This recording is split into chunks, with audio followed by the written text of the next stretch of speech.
សូមជម្រាបសួរបងប្អូនថ្ងៃទី30 ខែ 9 2025 ម្សិលមិញខ្ញុំចូលឆ្នាំនៅតែតំណចូលមកលេខទៀតអ្នកតម្រៃរបស់បងប្អូនគឺចូលណាពីប៉ុស្តិ៍ខាង3ប៉ុស្តិ៍តាមនោះស្អែកគាត់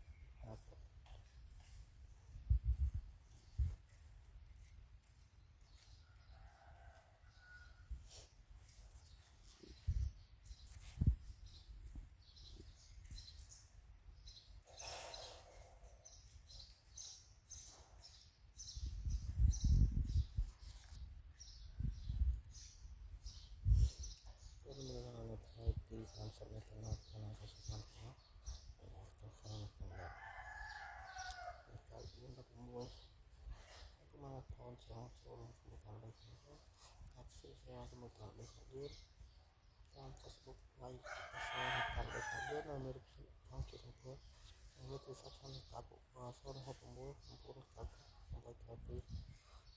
បងប្អូនមានតែ